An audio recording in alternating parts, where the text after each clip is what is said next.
Hello guys, welcome to my YouTube channel Let's Cognize. Today our topic Raja Ram Mohan Roy's letter to Lord Amherst. आज हम discuss करेंगे राजा राम मोहन रॉय के letter के बारे में Lord एमर्स्ट. So now start. The letter is the most significant indigenous contribution to the debate of education in the early 19th century.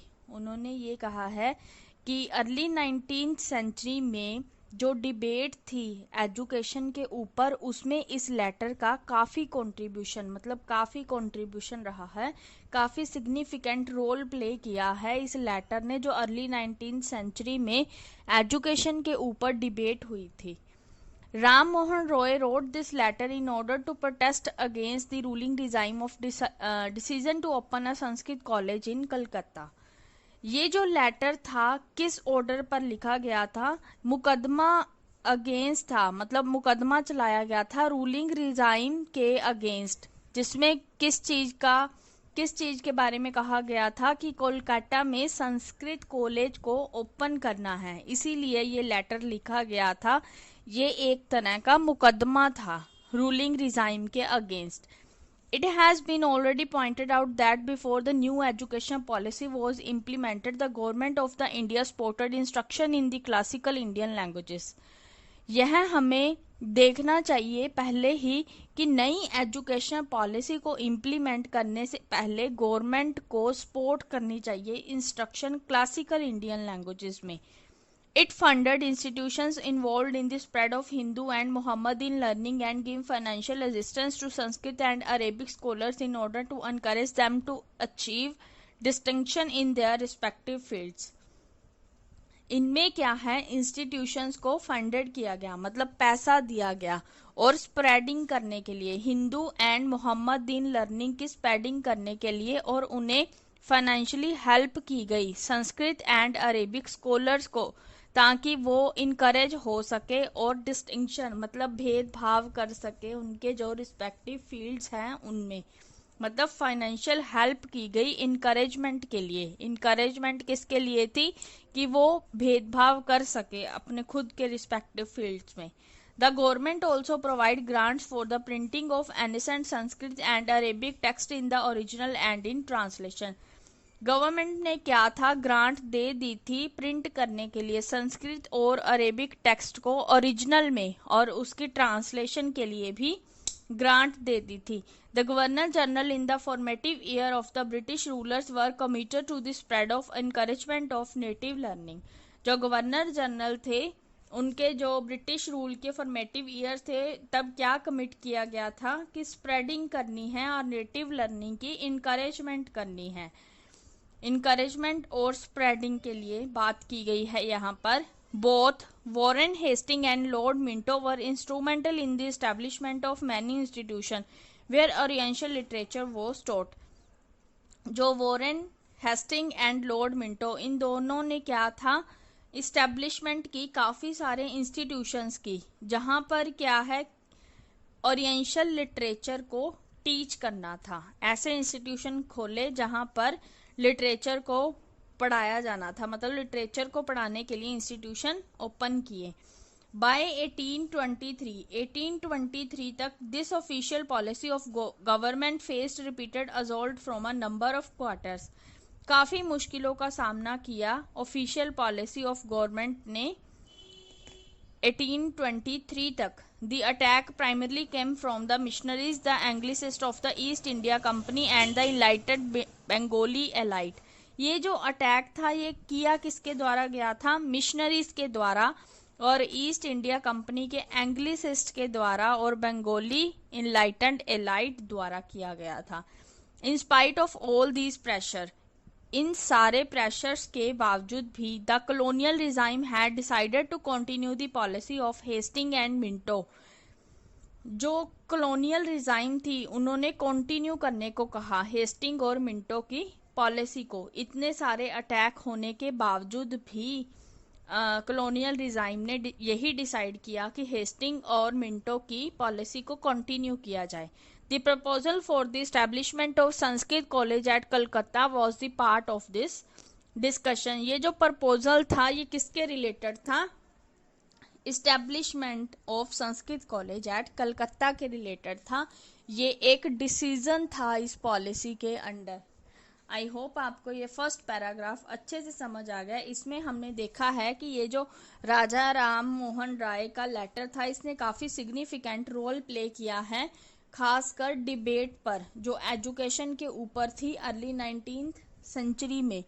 और एक तरह का ये क्या था, प्रोटेस्ट था किनके अगेंस्ट? जो संस्कृत कॉलेज खोलना था कलकत्ता में, उसके अगेंस्ट एक मुकदमा चलाया गया था एक तरह का। और उन्होंने क्या कहा था कि नई एजुकेशन पॉलिसी इम्प्लीमेंट करने से पहले गवर्नमेंट को जो है सपोर्ट करनी चाहिए क्लासिकल इंडियन लैंग्वेजेस को। और क्या है, फंड प्रोवाइड किए गए हिंदू एंड मोहम्मदीन लर्निंग की स्प्रेडिंग के लिए। और गवर्नमेंट ने क्या थी, ग्रांट दे दी थी उनको संस्कृत और अरेबिक टेक्स्ट को ओरिजिनल में राइट करने और उसे ट्रांसलेशन करने के लिए। जो गवर्नर जनरल था ब्रिटिश रूल्स का, उन्होंने भी क्या किस चीज़ को इनकरेज किया? नेटिव लर्निंग को स्प्रेड किया और इनकरेज किया। Warren Hasting and Lord Minto ने फिर क्या किया? इस्टेब्लिशमेंट की मैनी इंस्टीट्यूशंस की, मतलब काफ़ी इंस्टीट्यूशन की स्प्रेडिंग की ताकि वहाँ पर लिटरेचर को पढ़ाया जा सके। तो क्या है, गवर्नमेंट ने काफ़ी असॉल्ट फेस किए 1823 तक। और जो अटैक किया गया उन पर, राम मोहन रॉय पर, वो किनके द्वारा किया गया था? मिशनरी द्वारा, Anglicist of the east India company द्वारा और बंगाली इलाइट द्वारा। और इनके बावजूद भी फिर कॉलोनियल रिजाइम ने यही डिसाइड किया कि हेस्टिंग और मिंटो की पॉलिसी को अपनाया जाए। और ये जो मेन प्रपोजल था उसमें क्या किस चीज़ के बारे में बात की गई है? Establishment of Sanskrit college eight Kolkata. ये था हमारा फर्स्ट पैराग्राफ। नाउ हम डिस्कस करते हैं second paragraph. Ram Mohan Roy later locate a contradiction between the modern specific spirit of European civilization and its education policy in India। जो राम मोहन रॉय का letter था उसमें देखा गया कि काफ़ी कॉन्ट्रेडिक्शन पाई गई किनके बीच? Modern specific spirit of European civilisation और एजुकेशन पॉलिसी इन इंडिया के बीच, दोनों के बीच कॉन्ट्रेडिक्शन पाई गई। The proposal to establish a new Sanskrit college come as a shock to Roy since। जो प्रपोजल था संस्कृत कॉलेज को इस्टेब्लिश करने का, वो एक रॉय के लिए एक झटका था। In his view, it does not conform to the liberal image of the British। It is clear from a careful perusal of the letter that Ram Mohan Roy expects the colonial power to be true to its liberal image and finds way the means to promote Western science and arts for the benefit of its Indian subject. उन्होंने यह clear होता है यहाँ से कि जो letter था राम मोहन राय का, उन्होंने ये एक्सपेक्ट किया था जो कॉलोनियल पावर है वो लिबरल इमेज के लिए बिल्कुल सही साबित होगी। पर उन्होंने क्या देखा? उन्होंने तरीके ढूंढे प्रमोट करने के, वेस्टर्न साइंस को, आर्ट को इंडियन सब्जेक्ट के बेनिफिट के लिए उन्होंने काफ़ी सारे वेज फाइंड आउट किए कि प्रमोट किया जाए वेस्टर्न साइंस को और आर्ट्स को। Ram Mohan Roy find the indigenous system of instruction outdated because it is medieval. Ram Mohan Roy ने क्या देखा कि जो इंडिजीनियस सिस्टम है इंस्ट्रक्शन का वो काफ़ी पुराना है क्योंकि वह मिडीवल है। It teach system which have no rational and scientific basis और of little use in the modern world. ये जो टीचिंग सिस्टम है ये ना तो ये रैशनल भी नहीं है एंड साइंटिफिक बेस है, ये रैशनल नहीं है और किसके बेस पर है? साइंटिफिक बेस पर है। और इसे मॉडर्न वर्ड में कम ही यूज किया गया है, इसका लिटिल यूज है मॉडर्न वर्ड में। Roy finds abstract metaphysical questions distasteful. Roy ने क्या देखा कि ये जो मेटाफिजिकल क्वेश्चन है इनका कोई मतलब नहीं है। This question were central to the native education system. ये जो क्वेश्चन है ये सेंट्रल है एजुकेशन सिस्टम के लिए। Speculations like in what manner in soul absorbed into the deity. उन्होंने क्या कहा है कि किस तरह से एक आत्मा एक देवी देवताओं में अब्सॉर्ब हो जाएगी। और वेदांतिक का बिलीफ क्या था? वेदांतिक का ट्रस्ट किसमें था? कि visible things have no existence, दिखने वाली चीजों का कोई अस्तित्व नहीं होता।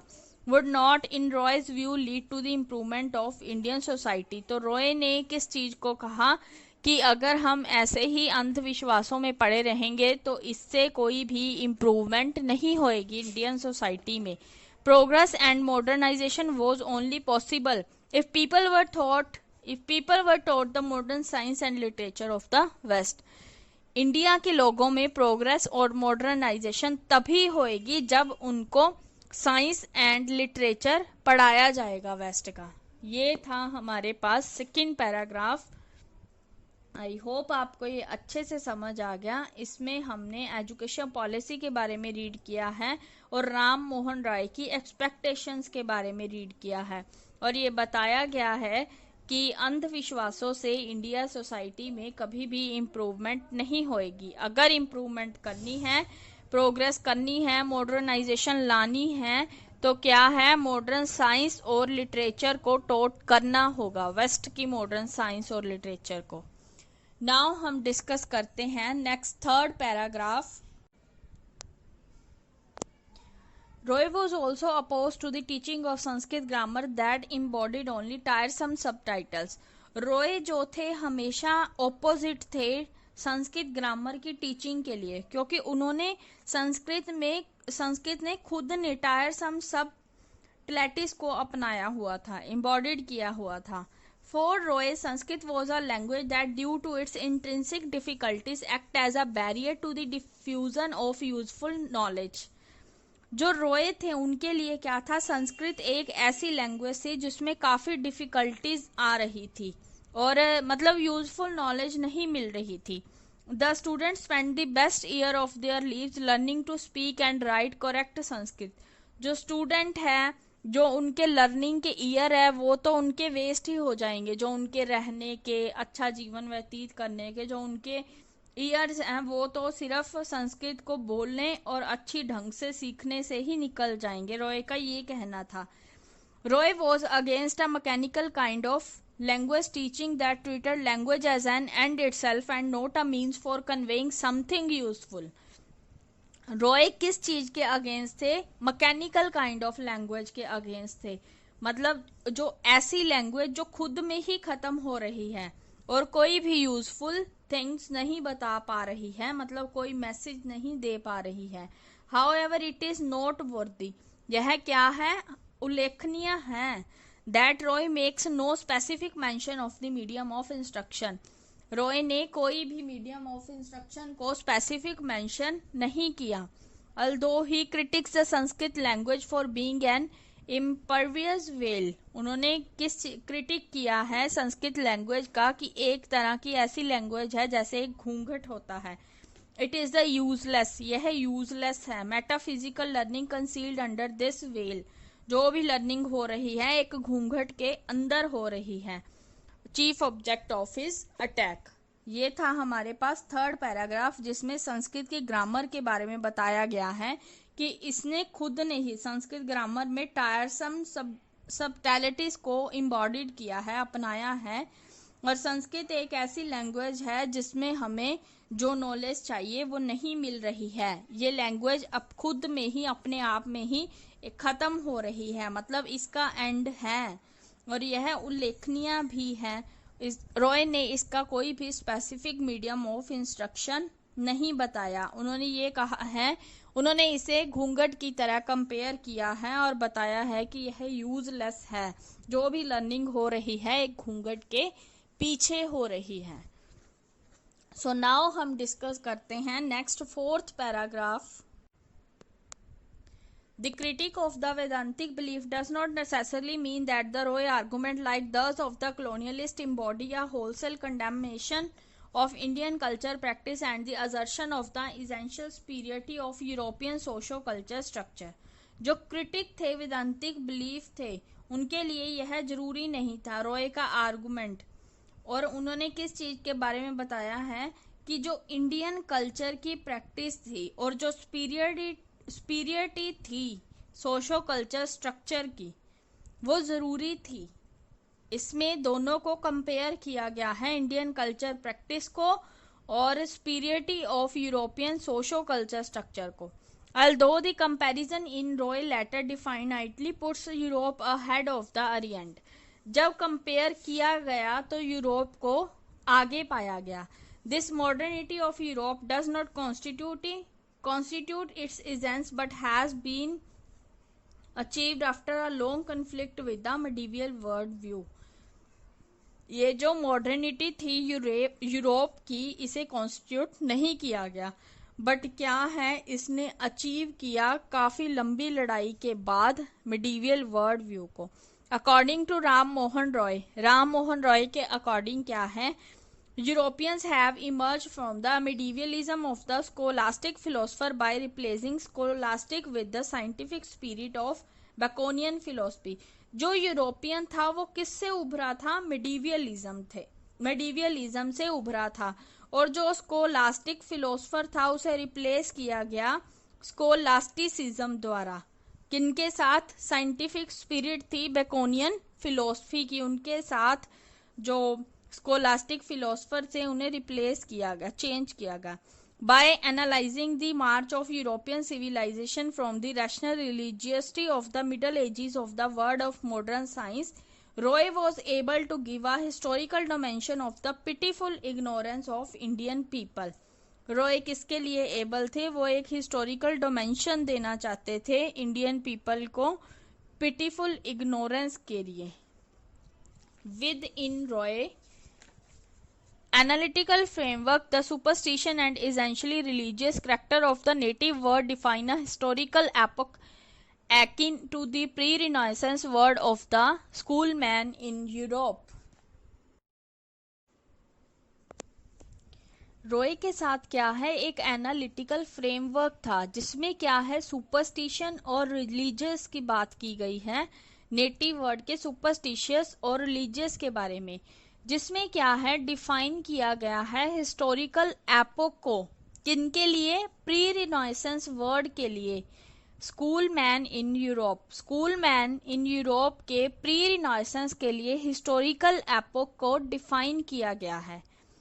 Roy historicisation of the socio culture practice of the Indian masses subvert the idea of their inherent inferiority. जो रॉय की हिस्टोरियसाइजेशन है सोशो कल्चर प्रैक्टिस की, उसमें क्या है, काफी इफेक्ट दिखाया गया है इनहेरेंट इंफीरियरिटी का, सबवर्ट दिखाया गया है। It also ushers in the possibility of change as an intensive education program consisting of modern science and arts that could root out the decadent medieval ideas that in his view hampered progress. इसमें क्या है, possibility दिखाई गई है changes की, education programme changes की, जिसमें क्या है, मॉडर्न साइंस और आर्ट है। उन्होंने क्या कहा है कि ये आउट हो जाएंगे, मतलब जो जड़ें हैं मिडीवियल की वो खत्म हो जाएंगी, जड़ से ही खत्म हो जाएंगी, और क्या है, अदरवाइज नहीं तो ये प्रोग्रेस में बाधा डालेंगी। नेक्स्ट लास्ट पैराग्राफ है हमारे पास, Ram Mohan Roy letter is one of the most significant document of Indian education history.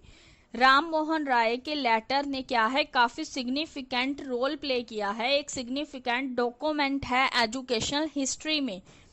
Its significance lies not only in its basic assumption of the superiority of the western system of instruction and of western science and literature, but also in the fact that strengthened and Anglicist contention that a change in education field was desired by native themselves.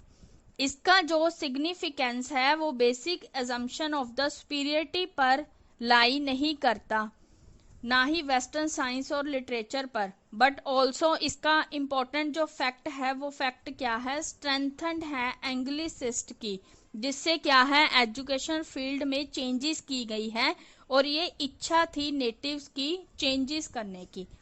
Anglicist like मकोले ने क्या है, use किया है Ram Mohan Roy criticism को। उन्होंने क्या कहा है कि यूजफुल नॉलेज है जो संस्कृत में वो एब्सेंस है, राम मोहन राय ने यही कहा था, और मकोले ने उसे क्रिटिसाइज किया है।